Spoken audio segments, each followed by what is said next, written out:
Good morning, this is Shelby Law with the Great Basin Fire Potential Briefing for Sunday, July 19th, 2015. There are no significant fire potential impacts expected for the next few days. Wet thunderstorms are expected to develop again across the southern Great Basin today, then spread northward through midweek. Lightning activity was fairly widespread across much of central and southern Utah yesterday and the far southwest corner of Idaho. Most of these storms were quite wet, except maybe across central Utah, where those storms were on the fringe of the deeper moisture. Some very high precipitation amounts were recorded, with 1.25 inches observed in St. George. That lightning did cause a fair amount of initial attack across the southern tip of the Great Basin, but those fires remained small. This morning's water vapor imagery shows the trough that moved through Idaho yesterday moving off to the east, ushering in dry and sunny conditions across Idaho. Deeper moisture remains in place across the southern portions of the Great Basin, particularly southern Nevada and southern Utah. The closed low moving into central California is also visible on this morning's water vapor imagery and will bring an increase in moisture to the Great Basin beginning on Monday and especially Tuesday into Wednesday. Significant fire potential is fairly low across the east side of the Great Basin, where we do have some dryness over portions of western Idaho and Nevada.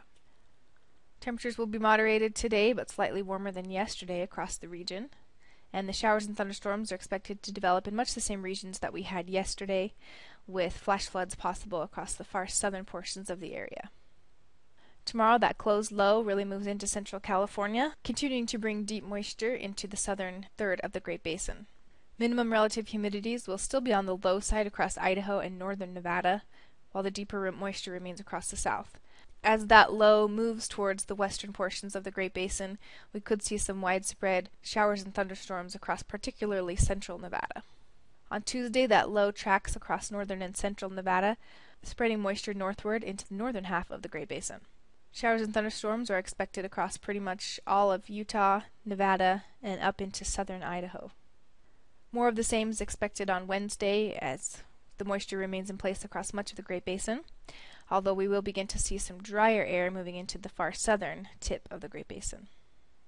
On Thursday, that drier air spreads further north into the Great Basin under southwest flow, with some moisture lingering across Idaho and western Wyoming, and some general troughiness will help allow thunderstorms to develop there again on Thursday. By Friday, we'll see the moisture decreasing as drier air spreads further northward, and sunny skies and warming temperatures will return to the Great Basin. This weather pattern will continue into the weekend, with warming and drying region-wide. Precipitation for today is expected to remain limited to the southern third of the Great Basin, with some showers possible over western Wyoming as well. After today, and particularly Tuesday through Thursday of next week, we'll see that moisture spread northward, with some better precipitation chances region-wide. Central Nevada and the Sierra Front look to see the best chances for some heavy precipitation moving through the middle of next week.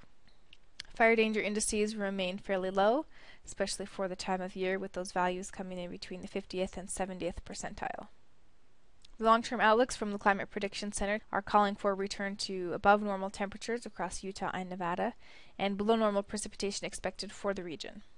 This concludes today's fire potential briefing. Please check back tomorrow for the latest updates.